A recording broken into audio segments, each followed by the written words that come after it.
Harmonize with me and hold me tight all through the night. You're shining bright. I'm your oyster, baby. You're my pearl. William, Is that a thumbs up, Dom? we got a thumbs up from Liv. We're back. We're here. Back in the studio. And we've been away. Traveling. We go, we come back. I'm liking the new studio. I just had a go at the dartboard there. Yeah, you got a miss, and an 8. Is that good? It's not bad, Mm. but I feel like we need better darts. I feel those darts, the flights are not. Well, it's the It's flights. not what is I it? would expect. What's that phrase about carpenters blaming tools? I don't know. But so some people have been saying they were sad. The YouTube listeners or Listeners, your watchers, yeah, viewers. and listeners Are we sure? were slightly disappointed that they didn't get to see the studio. So cut away to dartboard. What a wonderful dartboard. Look at that, but we need better darts.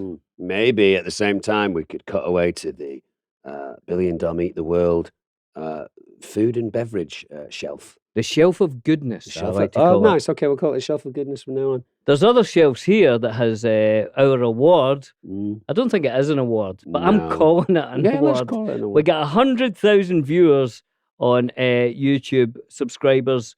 We want 200,000. Of course we do. We'll never be happy, Tom. No, we won't. Once we get to 200,000, I want 1 million. Yeah, I've just skipped 500,000. that's fine. Was that 500,000? Maths. 500,000, 500,000. But doesn't that end up being 700,000? Because 200,000 plus 500,000 is 700,000, isn't it? Yeah, but then another 300,000, we'll get 1 million. Then that's 1 million. But once we get 1 million, I want 2 million. Yeah, of course. How many people are in the world? Is it 6 billion? That's how many I want. Every single person Mhm. subscribing to the show. It's a lot of pressure. But once we start doing cutaways of the dartboard in the shelf of goodness, we'll probably get it. I think I agree with you. Hey, a quick game of League of Legends I had this morning. Without you, sans Billy Boyd. And guess who I was playing against in mid lane? Let me hold on. You know I can never remember any of their names, but You'll remember this guy. oh well. Oh, it's a clue. Oh, it's a guy. So straight away, 50% are gone. Mid laner. Mid laner guy, Heimerdinger. Correct answer. How did it go? I beat him up in mid lane, but unfortunately our team surrendered. I didn't surrender because you know me. I'm not a surrenderer. No retreat, no It's not my surrender. You jam. shout. So we got 2 dragons. They got 2 dragons very quickly after that. And then we were going for the 3rd dragon. Someone put a surrender vote in. And I said, no, we'll get this No. dragon and we'll beat him. We'll be all right. 4 out of the 5 surrendered and we were done. You know what that was? You just did there. What? A League of Legends update. So there's your League of Legends update. I played a game yesterday. We were doing quite well. I Were was you Heimerdinger Heimerdinger? Yeah. in the middle, Mm. and we were doing quite good. We had a good set. With a good. Who's the guy that takes you into his world? Mordekaiser. Mordekaiser. A good Mordekaiser. And then the other 2, one of them quit, and then the other one quit. Oh, you're in a 3-man team? 3 against 5, and we were almost doing it. Oh, We were in their base, and I was like, if we win this 3 yeah, against 5, Epic. we had a great Mordekaiser. But you didn't. No, we didn't win. Oh, that's a shame. Well, we have been travelling the length and breadth of the country, haven't we? We've been, in this very short period here, over the last few months, we've been to Dallas, Texas. We've been to Orlando, Florida. We've been to Calgary in Canada, Denver, Colorado. We're also doing a live podcast in Boston. That's in August. Yeah, but you know, it's coming. Okay, it might sell out, and then you and- won't get to see it. And Toronto, which will be our last one. And a little also the Lone Rangers, mate. That's true. Toronto. Yeah. Yeah. So you can find all that information at Fan Expo. Get your tickets. We tend to try and eat food or drink drinks from the local area, Mm-hmm. which is exciting, and maybe we can share it out with people. But hey, should we do a little bit of housekeeping? Housekeeping. Oh, I much do fun gonna are you to keep a house so clean and true. Lovely, very low at the end there, Dom. That Thank was you. nice. Yeah, I went renegade. I went jazz because of our recent guests, the Potash Twins. Who Lovely jazz, trumpet. fantastic musicians, and they made me a little bit more inspired to go jazz. And I couldn't believe, as soon as it finished, I thought, I never told my favourite gag. Oh, the trumpetry. When I was younger, I had a trumpet tree in my garden, but a man from the council came and rooted to toot. Fantastic Scottish joke there. It only works in Scotland. That's true. Hey, so I'm going to read this one because this Go is on, Dom. a subject very close to my heart here. From Hannah Hubner in Tyler, Texas, who said, my question for you has to do with Chinese food. Lovely. She lives in Warrington, very close to Manchester, England, for a year. And when I was there, I was pretty surprised by how different UK Chinese food is from the US. I like both, but I miss the duck pancakes and prawn crackers. Do you prefer one or the other, UK Chinese or US Chinese, and which food item is your favourite? Well, you know this. Apart from an all-you-can-eat buffet, which would be my last meal, because then I would just gently eat a tiny little wafer-thin piece of cucumber. Forever. And when the wardens came in, I'd say, I'm not finished. Not done yet. Not done, all-you-can-eat buffet. Apart from that, my last meal would be crispy duck and pancakes. Sorry, all the ducks out there that are listening. And I don't eat it that often, and pancakes. But it's a very thin pancake, a little bit of hoisin sauce, a little bit of duck, some scallions. Or spring onions. Spring onions, kind of like strips of them, and then strips of cucumber, right? It's fantastic, isn't it? What about you? What would your last meal be? What's your favourite meal ever? That's a good question. I don't know. Maybe a Thai curry, I think. A green curry or something with potatoes. Weirdly. They soak up all that curry taste. But Chinese, US or UK, is what Hannah's asking you. I mean, both places do it well. I mean, they don't do the crispy duck and pancakes thing here in the US as well as in the UK. But then I think maybe their noodles are a little better over here. And I have I told you the other week, I have a veggie fried rice from my local place, Chi Dynasty, which I crave when I'm away from it. Well, for me, and it's been a big couple of weeks for United States of America because you get the 4th of July, you see, and that's a big holiday. But I love lots and lots of things about America. I think it's a great country. But when it comes to Chinese food, whether if it was in UK or US, I'm 100% UK. I love the curries. Yeah, they do a curry sauce, don't they? Yeah. I love curry sauce and chips. Prawn crackers. It's just lovely. I'll tell you what happened, Tom. I was about 8 years old. No, maybe a bit older, 10 maybe. I'd never had Chinese food. I'm living in Glasgow, and one of my friends, I'm up his house, and they got Chinese takeaway. And one of his uncles said to me, Have you had Chinese? I said, no, I haven't. I've never tried it. And he gave me a prawn cracker with a piece of chicken out his chicken curry and an onion on it. Tom, it's the greatest thing I ever put in my mouth. Yeah, sounds fantastic. And you've been chasing that dragon ever since. I've been chasing that perfect mouthful the whole rest of my life. I have a vague I have a vague recollection that didn't you and your wife get really into a Chinese place near your place in Glasgow, and it was your Friday night feast type thing. That's my wife. That's Ali. The China House on Shelton Road. Hello, China House. Glasgow. And their chicken satay. Well, of course. With prawn crackers is my wife's favourite food in the world. And she just went back to Scotland there. Does she have 10 of them? She only went for 7 days, and I think she had it 4 nights. Good girl. I mean, well done. Good for you, Alison. One day she was speaking to me, and she says, I don't know what to do today. I'm not doing anything. I said, get yourself to the China House. Yeah, treat yourself. She says, I had it last night. I said, Derma. Yeah. Go and have it for lunch. You'll be a long time dead. Hey, that's what they tell you. Well, thank you, Hannah Hubner. That was a wonderful question. Wasn't that nice? Now, what about you? Do you want to read this next one? Right, wait, you hear this. This is Michael Guernsey, location unknown. Oh, from location unknown. There's a lot of people from there. I've got a question for you guys. Have either of you played the Halo games? If you haven't, I highly recommend them. I believe their story, music, and world building of both the games and books are equal to Lord of the Rings in quality and size. Lofty. Up there. Okay. The first 5 Halo games, the Bungie era, that's the company that makes them, Bungie. Bungie era, Yep. are some of the greatest stories ever told next to Tolkien's works. What do you think of that, Dom? Well, I have played the Halo games. The first Halo game has one of the greatest multiplayer modes of all time. I'm surprised you and I have not played that together. Tell me it's called Hello Halo. It's not. It should have been. Well, one of the first jokes that I ever wrote Yeah. was I've fallen in love with a girl who plays video games. She had me at Halo. Hey! I quite like that. That's very good. That Original Don Moncho there. So the original Halo, Yeah. fantastic multiplayer, relatively simple. The single player mode, I genuinely think that you would love. Right. You play a guy called Master Chief, who for a while there, Viggo Mortensen was tipped to play, but it didn't happen. Right. Round about the Lord of the Rings kind of huge notoriety. Master Chief. Master Chief.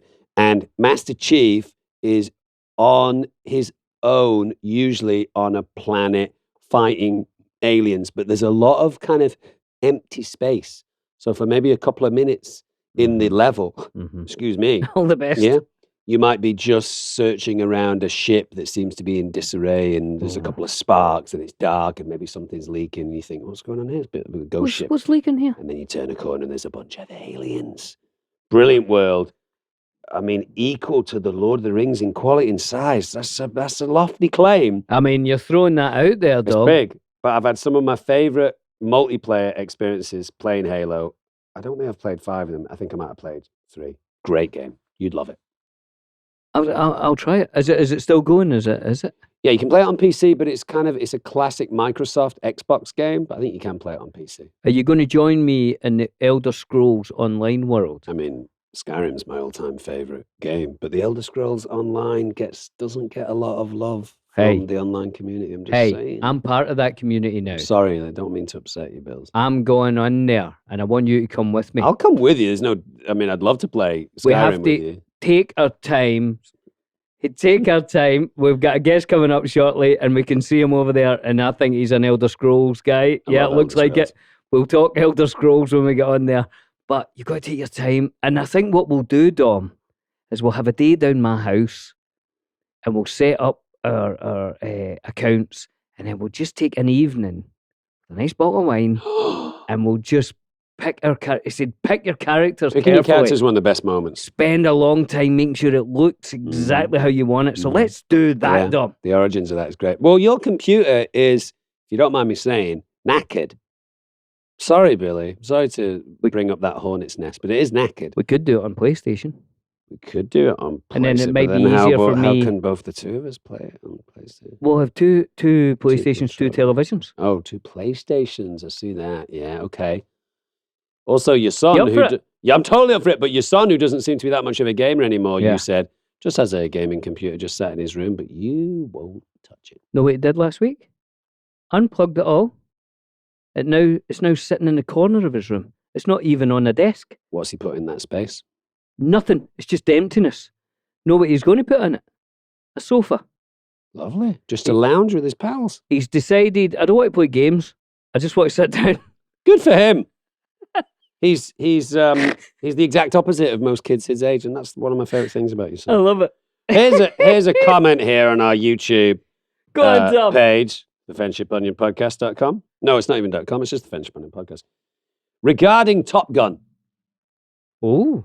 says, I have to call you out on your exposition complaint from Billy. I've been called out, Dom. Mhm. He said, this is from Trap Johnson. Nice. He sounds like he's a fighter pilot straight Doesn't away. he?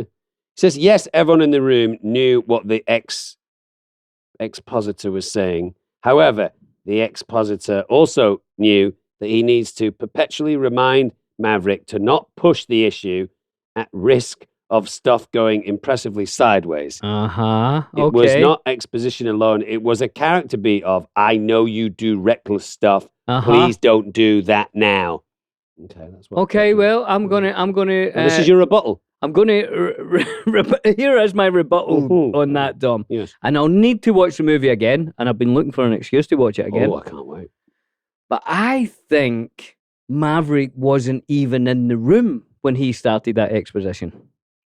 I think he was on his motorbike coming in and arriving late. I think the general was in the room, wasn't he? The general was in the room, and everybody involved in the Top Gun, whatever it is they're trying to do, get to Mach 10. Is it Mach or Mach? I think in the States they say Mac, but surely it's Mach. That's what. But German. every time I do it, I feel like Mach. like a German spy or something. Mach 10. Mach. Oh, Isn't when that speech is going on, isn't Tom Cruise kind of at Mach 3? he's already or up. 4?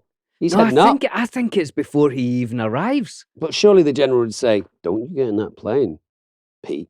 Right? Right, Pete. He'd call him Pete. He wouldn't call him Mav. No, he's Peter. got to call him. Right, Or would he? Peter. But he's the boss. So Maverick. wouldn't he demean him by calling him by his first name? Oi, Peter. Maybe. He'd say, don't get in that plane. I think Mav has gone up already, and he's like, look, there's nothing you can do. It's our last flight. I think that's what happens. He's like, look, let's just take it up. What's the general going to do? We're already up in the air. Anyway. I need to watch it again. You watch it again. It definitely struck me as he doesn't need to be making this speech right now. Since the last time we podcasted together, I Yeah. saw the Baz Luhrmann Elvis operatic piece, and I very much enjoyed it. No, he's a king of rock and roll, isn't he? Fantastic performance by your man. I think he's called Austin Butler.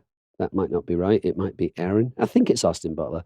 Amazing. I wouldn't say necessarily is the spitting image of Elvis, but that's not doesn't necessary. have to be. Doesn't have to be. But done. his swagger and his poise and his love of music and love of all different types of music and his style, brilliant. I love the film. I was swept away with it. And the music, as a musician, the music in it is incredible. We'll check it out. We should go. What was your favourite Elvis time? Favorite Elvis time, probably kind of Mystery Train, That's All Right Mama, Ready Teddy, kind of 56, 57 era, pre-army. Right, okay, yeah. But then I also like when he immediately comes back and throws off all of those very quick songs post-war, kind of in the ghetto. And there's a great version of it, If I Can Dream, in this thing as well. What about you? What's your favorite Elvis? Wait, what's your favorite Elvis era music, and what's your favorite Elvis era looks? Music, comeback.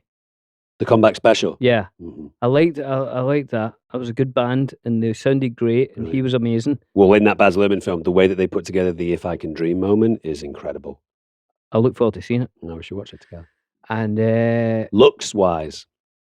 I love it. Like I said, I think last week, I love the movies. So, and I Oh, love yeah, I love the strange. innocent movies. Strange. You know, the Blue Hawaii Yeah. and etc. King Creole. Well, that was more. I like Right, is that even the later? more innocent ones than that. Right. Have you seen him when he comes onto the Frank Sinatra show and he sings, Frank sings Love Me Tender Right. and Elvis sings Witchcraft, and they switch roles? No. Elvis is like about as good looking as I've ever seen him. He's very thin, kind of his little gaunt. His hair's very bouffant. Very, very good looking at that point. Lovely, yeah. That's my favourite looks. I'm Hey, we've going got to some watch voicemails. Should we do a couple of Yeah. voicemails just before our illustrious guest comes on? Liberty? Hi, Billy. Hi, Dom. My name is Erin. I'm from Malakoff, Texas. First of all, thank y'all so much for coming to the Dallas Fan Expo. It was a dream to meet y'all. Y'all are so genuine and so sweet, and thank you for what you do for your fans, taking time out of your lives to meet us. I wanted to know what your favorite memory was from the Fan Expo, whether it was a panel or something that happened backstage that nobody else saw. Definitely my two favorite memories were getting to hear Billy impromptu sing The Last Goodbye. I was crying, and then hysterically laughing later that night watching the four of you learn the Cotton Eye Joe. How the four of you are your Lord of the Rings characters still boggles my mind to this day. Thank you again for so much for taking time out of your lives to come and meet us, and y'all stay blessed. Oh, that's very sweet. Yeah, if you guys want to see us learn Cotton Eye Joe in real time, you can find it online. And we do stick to our Lord of the Rings characters, don't we? Because about halfway through it, Sean Astin falls flat on his ass. I know. Yeah? I missed that happening. I thought it was a bit. I thought he dived at you as a fun thing, but I think he actually tripped. Yeah, he fell. But if you watch it, you and I have it down cold, my friend. Favorite part of these conventions? There's quite a lot of stuff, you know. I do enjoy the Q&As because it's nice to hear the stories as people tell it, and getting the chance to sing The Last Goodbye was lovely. Just meeting people, just people saying hello and telling you what the films mean to them and their family. I find it really fun.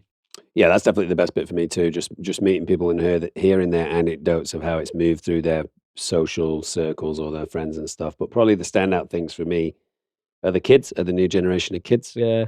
So you've obviously got babies that probably have not seen the film, maybe sat on their mum and dad's knee while the mum and dad are watching the film, but they're dressed up as little hobbits or little Gandalfs and stuff, and that's adorable. But the kids that have seen it now that weren't alive when we were making the film, so you've got 9, 10, 11-year-old kids coming over and saying their favorite character is so-and-so. That for me is my favorite time of the weekend. So, yay. Thanks for getting in touch. Nice, good accent. I love the accent, y'all. Hey guys, my name's Paul. I'm reading the new Star Wars book, Shadow of the Sith by Adam Christopher. I just got to chapter 9 and found that the point of view character is none other than Beaumont Kin, and I got really excited about that. So I don't know if you guys knew about that, but great book so far, and now it's getting even better with Beaumont back in the action. Ooh, I didn't know that. I didn't know. I didn't even know there was. There's a ton of Star Wars books. I There's a didn't know ton. that. Yeah, there's a great series of Star Wars. I don't know why I can't say Star Wars. Starbooks. Starbooks. Yeah, I'm thinking of Starbucks.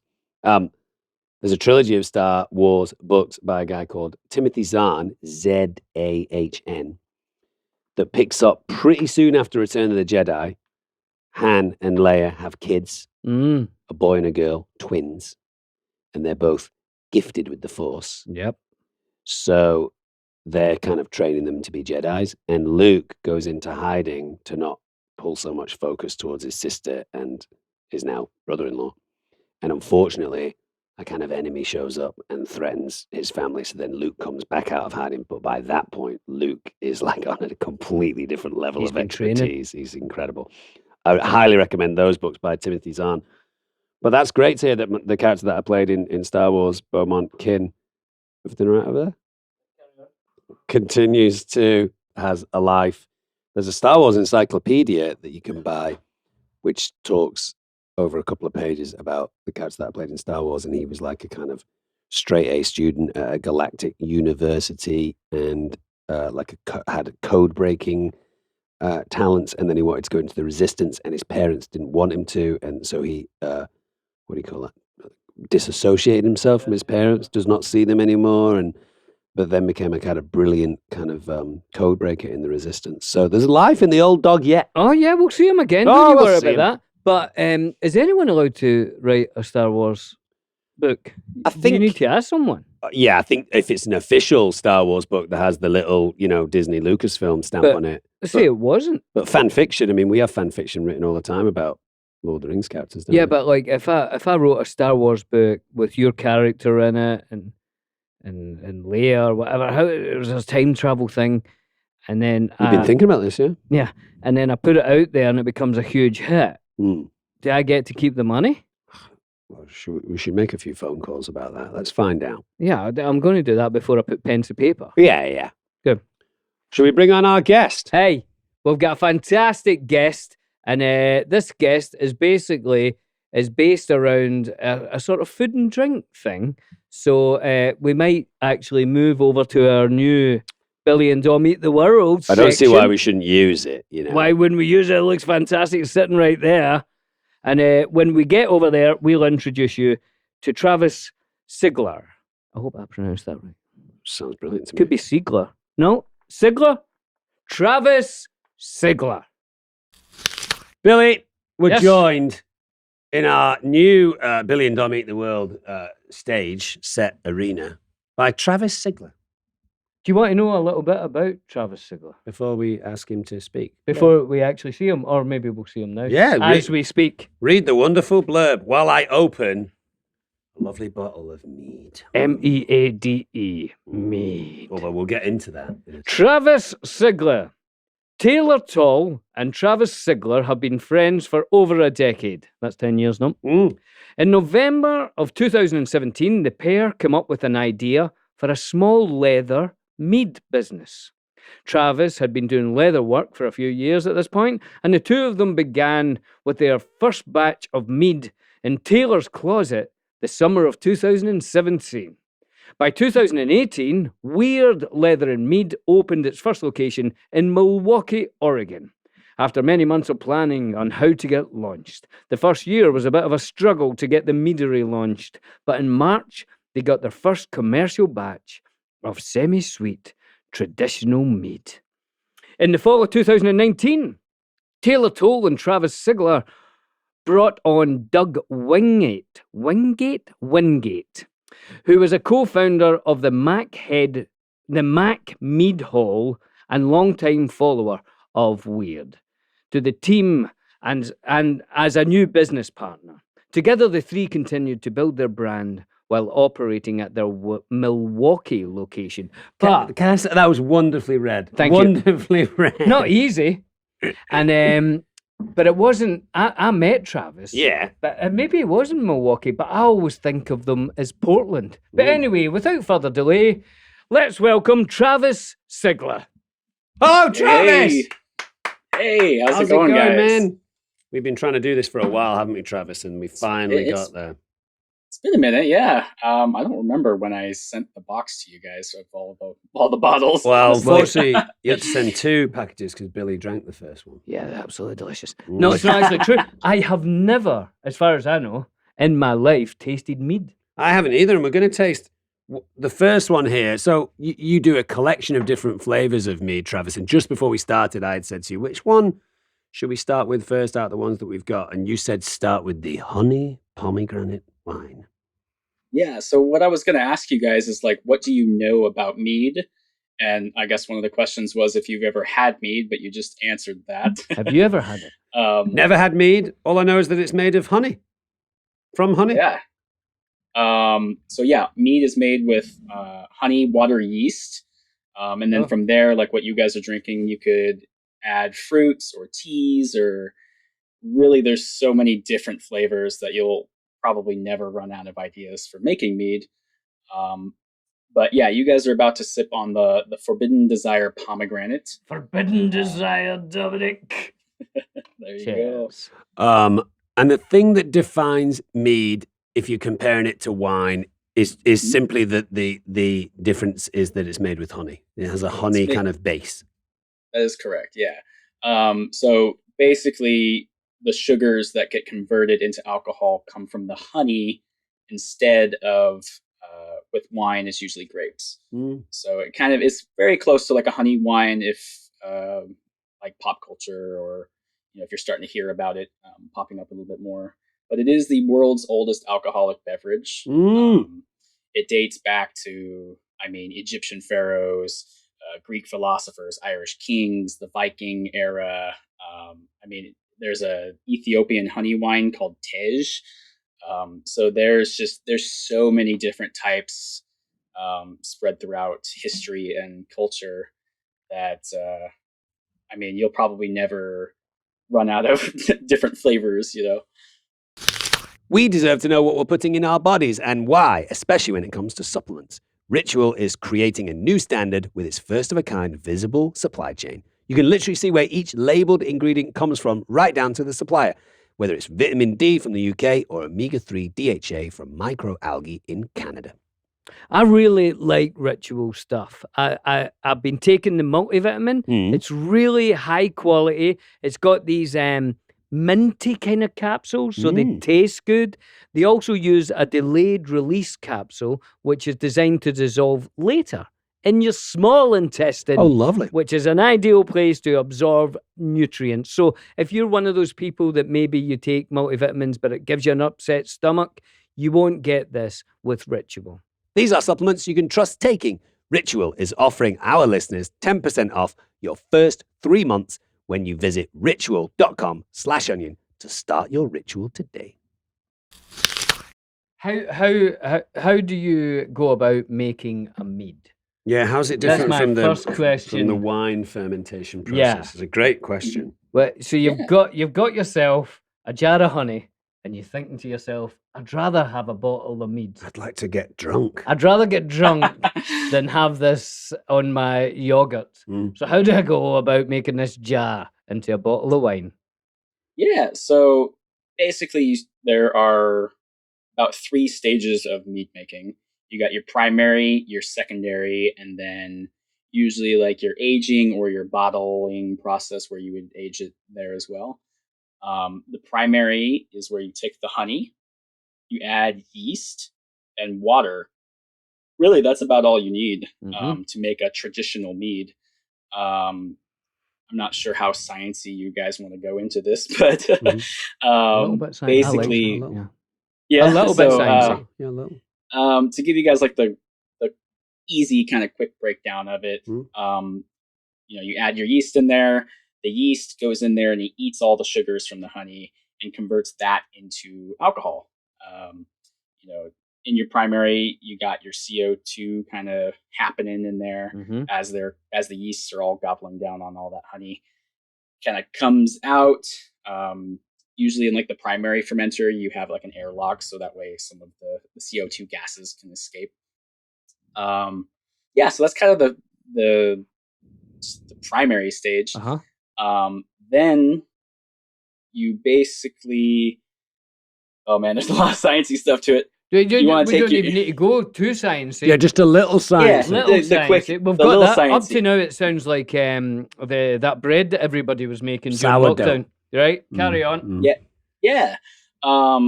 So basically, once you mix your honey, water, and yeast, then you want to take your gravity reading. So you want that number right at the start. There's a whole bunch of different techniques that you can do to calculate that.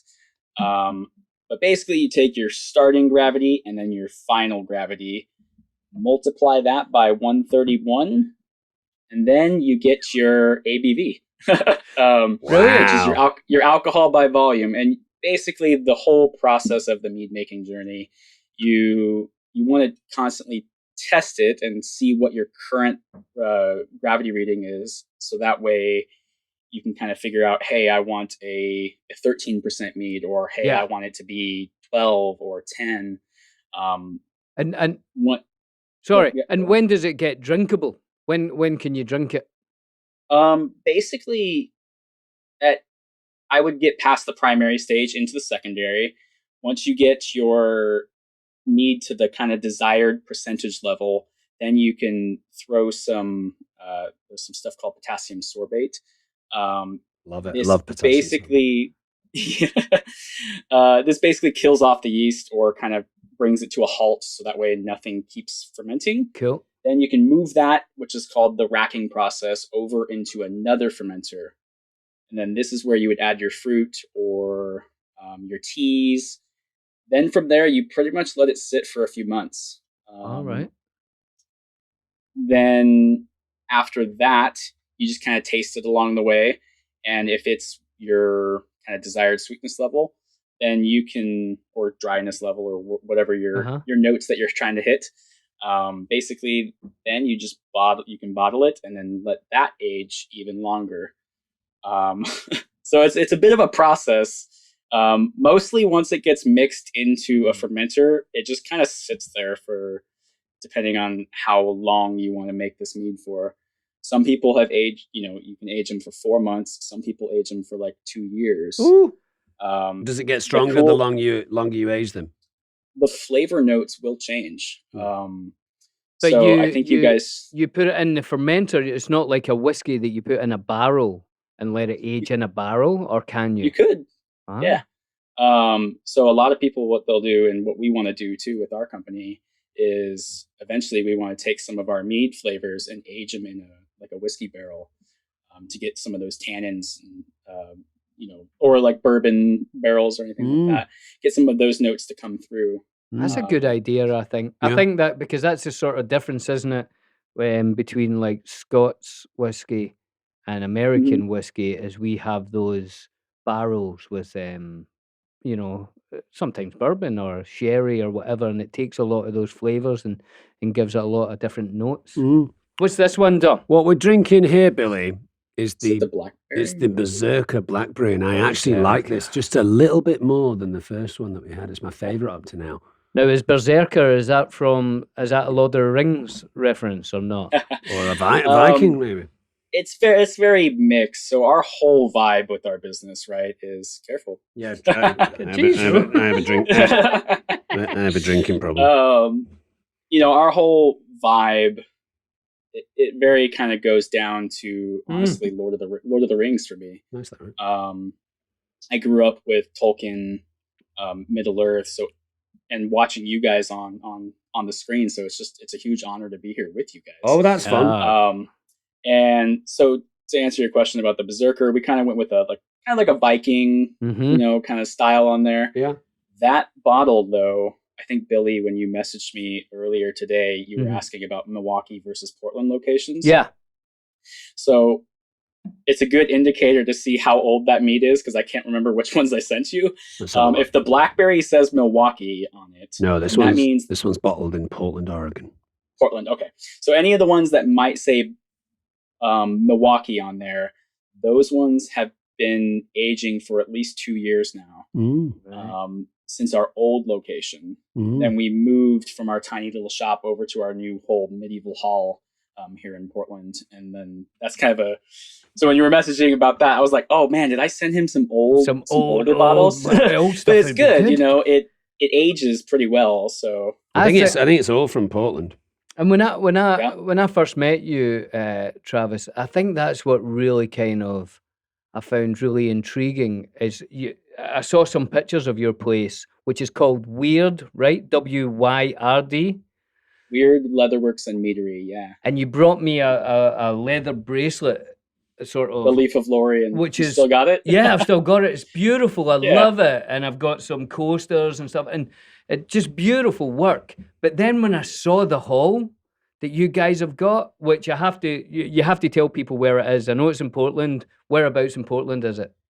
We're off of 41st and Holgate. So if you're ever in Portland, Oregon, just hit up, you can Google it. Honestly, we're starting to get so big and kind of travel-y now that we're having people show up from New York, Florida, Georgia, and they're like, Weird is the place that we have to go to, like right when we get off the plane. Yeah, we want to come if we get to Portland. We need to go. I had one day I could have went, and this is always a thing with me. I didn't go because I was super tired, and then as soon as I got home, I was like, I should have went. It's always worth doing that extra little, isn't it? It is. Because otherwise, you've got a night in a hotel room that you could have at any time. And I could have went to your place, and it's beautiful. It's got big open fires. You're just expecting Strider to be sitting there with his pipe. All the soups and the stews that you guys, I mean, I look at them and I'm like, oh, wow, that looks fantastic. So the next time, in fact, me and Tom will come up for We'll go sure. next time, yeah. And we'll definitely drink some mead and eat some of that soup. How'd you like that one? I like that one better, actually, Travis. I do too. The blackberry? Yeah. It's just a little bit more. I think that's beautiful. Complex. It's still got the honey, but because of the sweetness of the blueberries, I find it a more complicated. Did you get the blueberry or the blackberry? No, this is blackberry. Billy's drunk Blackberry, already. okay. I'm absolutely pissed here. Well, Travis. while you drink your mead, I'll read you a little blurb here because this will make you feel great about what you're Give us drinking. that over, would you? Yeah, enjoy yourself. Open another bottle. It says here, the ancient Greeks called mead ambrosia. Yes, they did. Yes, or nectar, and it was believed to be the drink of the gods. Woo-hoo! Descended from the heavens as dew before being gathered in by the bees. Because of this belief, it is easy to see why the ancients thought mead had magical and sacred properties and would prolong life, bestow health, strength, virility, recreative powers, wit, and poetry. I mean, you should have some of that then, shouldn't you? we definitely need to be a little bit more human. It's an alcohol full of mythology, isn't it? Which makes me understand a little bit more how maybe it weaves into that Tolkien-esque world, because that's also one of our great modern mythologies as well. Billy. And it's just lovely, though. That's what I mean. When I saw your place, you're like, well, I'd just like to go there for an evening. Well, go then. Well, I would like to, Well, Dom. why didn't you that night? Well, I was tired, Dom. Well, you you're see. always tired, you see. But just to kind of switch off from like normal life and look, there's a Hobbit map and all. You just feel like you're on an adventure, don't you? Yeah. What have we got here? Right, So wait till I tell you, Dom. Oh. Jasmine Dragon. Oh, I imagine this to be quite this one's fun. a subtle mead, but I don't Oh, know. well, you could be wrong, Dom. Let's see. You guys want me to go into different types of mead? Yes, please. Please. So what you're drinking right there is technically called a metheglin. Ooh. So Great a Scrabble word. metheglin, a metheglin is a mead made with like teas or herbs and spices. What you previously had a second ago is a mellow mel, is a mead with fruits. I could have told you that. Billy, what's wrong? I'm going to start again because I didn't want the blackberry on it. Well, I'm going to start again as well. Smart. I've got blackberry on mine. We'll use that as a wash. Sorry, Travis. Carry on. Please continue, Travis. Yeah. So it's made with a tea or something. Well, it's all right. Try to get Just me drink it, drunk. and then we can dance. Right, go on, Travis. A You methaglin. can search far and wide. Mm. So there's all sorts of types of mead. Some of the most common ones are melomels made with fruit. The metheglin, like you're drinking there. The other one on the end of the table there, that magic apple, that's a cider. So it's, instead of water, we used apple cider from a local farm here. It's a place I've been going since I was a kid.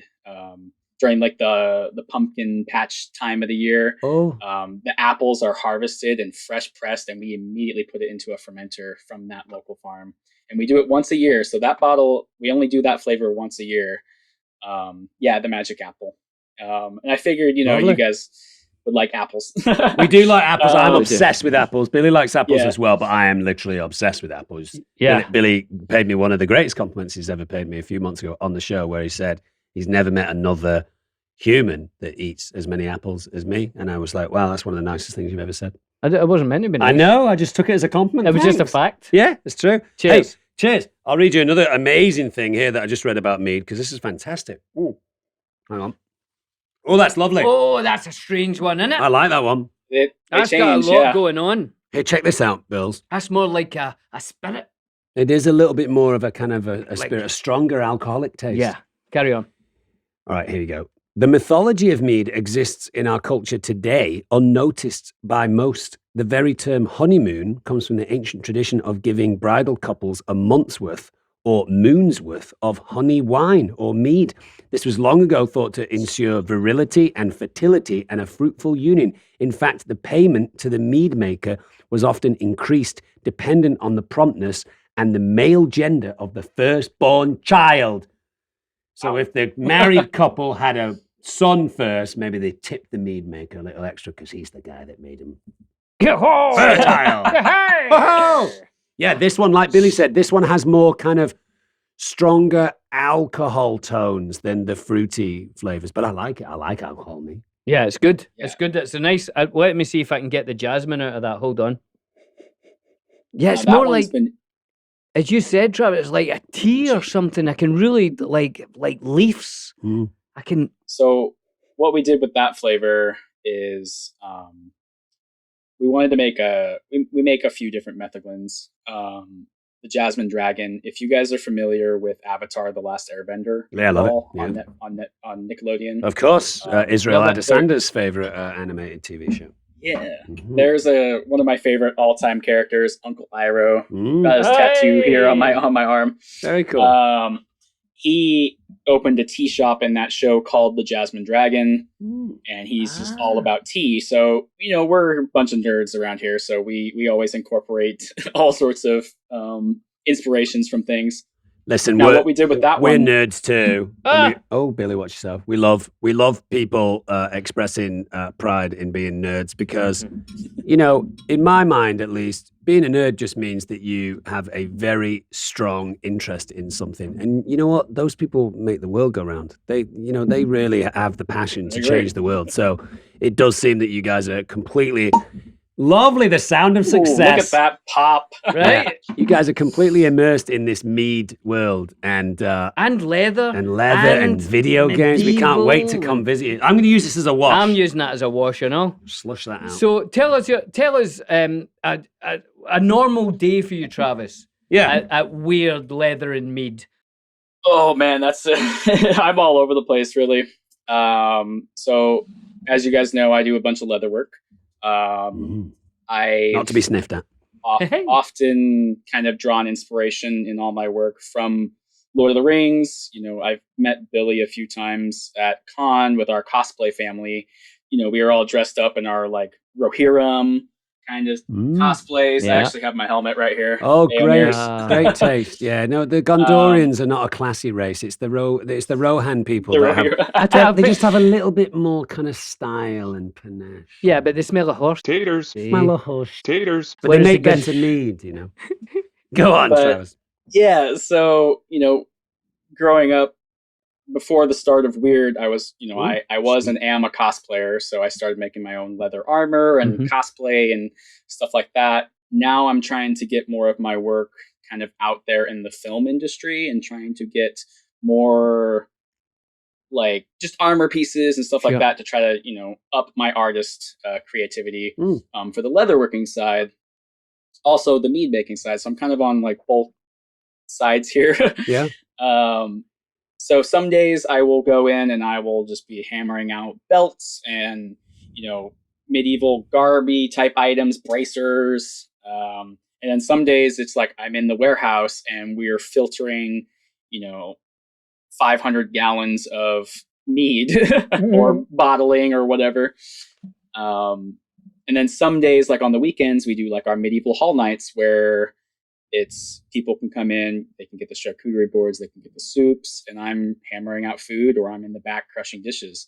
It's just kind of, I'm all over the place. Really But isn't that with the interesting? business. Isn't that brilliant? Like you get an interest and then that is your business now. Right. Oh, you know what I just thought in real time just Mhm. then, Travis. And look, if this doesn't work, then it doesn't work. But Billy and I have been doing live podcasts around the nation Ooh, I know over where the you're past going. few months, and I just thought, wouldn't that be a perfect place to set up a live podcast at You your guys tavern? are welcome anytime. You have to If wait you to guys be want invited. to come up Well, here, good. But do you know what I mean? you're Are we invited. We could have a You guys are both. we could have a slightly boozy live podcast edition where we drink a little bit of mead. We could have some sweet rolls from the game Skyrim. You get to have the whole fireplace behind you and the fire and the cobblestone and the medieval tables. And Let's like do fun- it. sounds like Let's fun do to it. me. Let's organize always it. welcome. We'll head Yeah. up there. Cool. That sounds fantastic. And as I say, I've seen pictures of your place. It looks incredible. We have just moved into a new studio. I love it. What would you recommend Yeah. on the walls and stuff? Yeah. Could you I'm give hoping us to a piece warm of it up a leather little or bit. something, or a little Yeah. something to help us out? A little Maybe something weird here. leather. You know what I mean? Maybe I'll tool up. I think I made Billy a couple of coasters before, but it had an Yeah. onion on there. Yeah. But maybe I'll make a bigger one with a Mm. bigger onion on there and do Something the here. friendship onion Yeah. Would you? tooled into this big piece of leather that you guys could throw up there. You get some swords and some axes and stuff, and I think Yeah. you guys are all set. Sounds great. Well, Sounds like if you did that for us, Travis, we'd love that, and we'd love Yeah. to come up to Weird Leather and Mead up there in Portland and do a live friendship onion. Anytime. Now, Yeah, this- you guys are Right. always welcome. This last one, this apple one that we're drinking now, this is the sweetest of the four that we've had. It's almost like a dessert wine, like a port or a sherry. It should be the sweetest. Let me just give a tiny little Mhm. end cap on that Jasmine Dragon really quick. Oh, yeah, before I Jasmine lose Dragon. The thought. Yeah. We used jasmine flowers and a green tea, and we steeped it. Ah. We steeped the whole mead in there and let it kind of age on that, just to kind of get those notes kind of coming through on that flavor. The Magic Apple is a super special mead to me. Because it's named after my grandpa's woodworking shop when he was alive. So if you read the back of the bottle, it says "in memory of Richard Wershey" on there, and that's my grandpa on my dad's side. But he had a woodworking shop called Magic Apple, Very cool. and so yeah, it's just that one was really really special to me. But it's also one of my favorites because I love sweet stuff. So almost there was no water really in that one. It's just all apple cider, and then we Lovely. add the honey, and then we add the yeast. So the yeast, they had a lot of sugars to feed off of on that one. I might be overreaching here, Travis, but bear with me. And William, you do the Yeah. same. But this, with a little cheese plate, Oh, crackers, yeah. maybe a little some fig chutney, maybe some blue cheese. write all this olives, down because Dom will want this when he You know what I mean? arrives. You know, a little. We have charcuterie boards. We charcuterie, have little rosemary, we got- some rock salt. he'll Oh, have your Rohan helmet on by the end of this ball. Oh, yeah, there you go. this just goes. It goes so well with That's cheese. lovely. I would Yeah, I expect. think it would. Mm. I think you're right. I mean, that's why we do the charcuterie boards at the hall, because Oh yeah, that'd be perfect. people come in, they get a glass of mead or they get a flight, and then they can they just sip the mead and eat the cheese and the meats and the breads and all that kind of stuff. So that's mean, what a definitely life. the vibe that we're going for. What could be nicer? It also says here in this blurb that mead is the fastest growing segment of the American alcoholic beverage industry. Wow. So to all the budding entrepreneurs and beekeepers, it seems that this fermented honey drink is tiptoeing out from the shadows and has the potential to amass a fortune. So get brewing. That's a little bit of competition for you there, Get the Travis. mead on. I'll tell you what, that's fantastic. Oh, shall we give us some scores, Dom? Oh, now are we scoring the whole experience? the whole I think that's a thing. good shout because it's hard to separate them. Can you juggle? What's I this? definitely can't juggle mead corks. Good. Oh, Not almost. bad. Oh, there you So, there you go. okay, so taste / flavor. Mm-hmm. I mean, I'm going to go off the best one that I've had, which for me was the apple one. I'm going to give that a solid 9.4 out of 10. It's nice. Because I generally don't like sweet dessert winey type things, but there's something to that. I hear what you're saying, because sometimes a dessert wine, it feels a little simple to Yeah, me. it's It's like, sickly sometimes yeah, as well, like but a syrup. this one, the blackberry, yeah, there's something very special about this, Travis. I like it a lot. It's my first time on mead, and I'm going to give it a 9.6. A 9.6. Awesome. Thanks, guys. And then aesthetics or look. I mean, obviously you guys care quite a lot about the design because the design of these bottles is fantastic. I love bees, but the whole design, you were generous enough to send us a couple of T-shirts, which are radical as well. So in terms of design, I'm giving that a 10 out of 10. I think that's pretty perfect. Yeah, I think that the T-shirt that you're wearing just now, actually, Travis, is Yeah. one of my favorite T-shirts. I've got one too. Really? Yeah, I love it. I love the Yeah. fit of it. Yeah. You've obviously Send us a photo. We We'll will. post you guys. Oh, I'd love to. Yeah. When I was first commissioning this art from a local friend of mine, and he has art in our hall on consignment. I used to work with him at Dark Horse Comics. I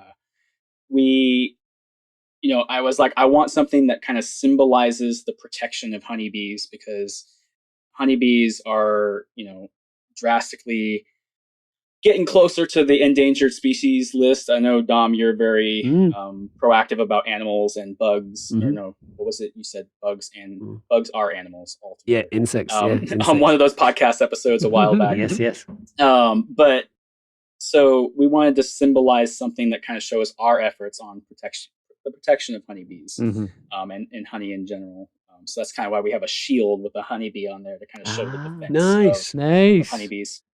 They fit very well. You've obviously spent money on your merchandise, and you care about how things look. I think it's brilliant. I'm going to give it a 9.8. A 9.8. Now this is where, Travis, you might need to help us. Oh, yeah. Because the final category is usefulness. Now, apart from getting pissed, what other ways can you usefully use mead? Could you stir it into a dessert, a cake, a pie? Let us know. A soup. What else could you do with mead other than just stick it down your throat? You've got to burn off the alcohol, haven't you? Yeah.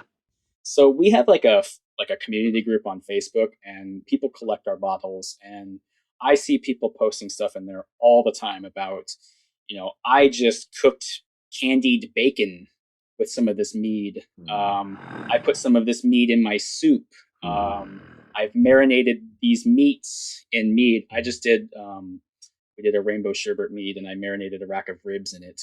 That was amazing. Okay. So you can cook with it. Yeah. You can drink it. You can take it as a great conversation starter at a party or something. Yeah.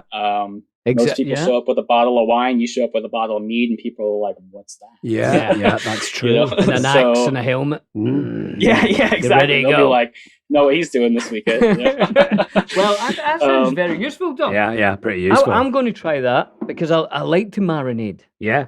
So I think I'm going to keep the scores high, and I'm going to give that, as I've not tried it yet, an 8.7. Nice. Yeah, I've revised my score because I was going to give it a low score in terms of usefulness until you told us, Travis. So I'll give it, I've not done any of these things either. I'll give it a 7.5. Well, I think A that's work in pretty progress. good. Well, that's high scores for weird leather and mead. Yeah, Travis, it's been great having you on. We say this all the time, but we always have guests on that work from a place of passion, and clearly you're super passionate about what you do, and it shows in your product, and we absolutely love it. And Thanks for the gifts and the mead and the T-shirts. We really love them. And for people listening out there, whether you're in Portland or wherever you are, if you're going out for dinner, have a look in the neighborhood and see what's locally owned, see what people are making. I mean, look at the passion of these guys, the time that they're taking to make this from scratch, to have their own place, to have that art up there, to be making food, to make a place that's beautiful that people want to go to. Look in your neighborhood for those kind of places. Absolutely. And send us more T-shirts, Travis. Yeah. Send us more I will. T-shirts. Yeah. Do Small. you guys Always mind- small. Wait, are you small? I'm small. I'm small. I like to wear Small my and T-shirts medium. kind of Got it. tight, tight. Like Well, we like a will bodybuilder. definitely come up if you Yeah, will we'd have love that. us. Let's figure that We'd out. love Of to come up. course. I think that would be a brilliant one. What a Neat. fantastic location to do a podcast that every so often talks about Lord of the Rings. Fantastic. We're kind of the makers and the starters of the business, but the whole place couldn't run without my entire crew. So I just wanted to give a shout out to Devin, Christian, Luthien, Jaden, April, Anastasia, Doug, and Taylor. Thank you guys for everything along this whole entire journey of like 5 years. Like, without our weird crew and everybody making things work, it would not run as smooth. And like, that's kind of how we're held together as a tight knit family. And yeah, and then also very tail end, I know I wanted to mention this to you guys. You guys play League of Legends, yeah? Yeah, we do. Yes, we do. Yes, we do. So my buddy and I, Ian, we have a Twitch channel called Gondor Bros Gaming. Got little posters here. Oh, nice. See, Gondor. we've been- you see. Well, we cosplay Faramir and Boromir, so Nice. we did Gondor Bros Gaming. We've been talking about League of Legends. We have never played. We were wondering if you guys would show us how to play a couple of rounds. Oh, interesting.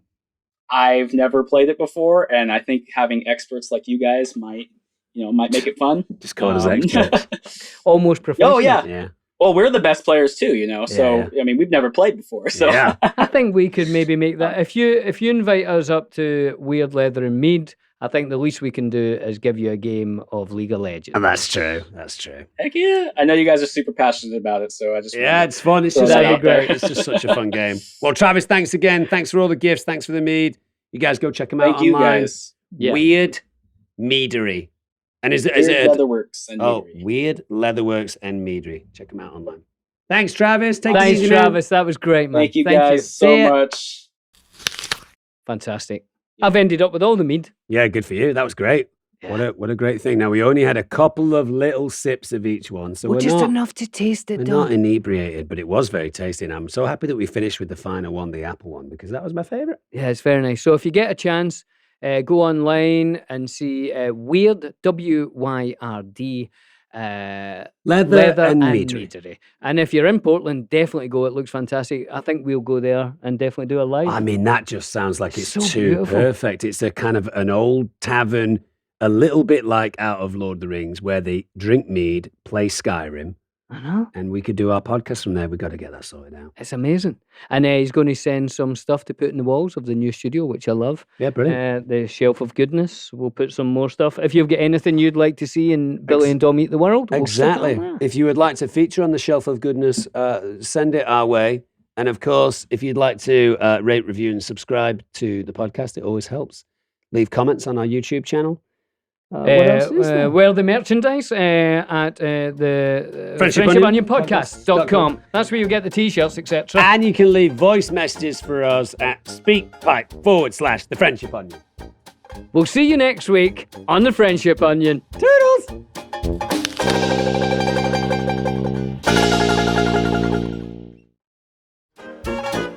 Harmonize with me and hold me tight all through the night. You're shining bright, I'm your oyster, baby, you're my pearl.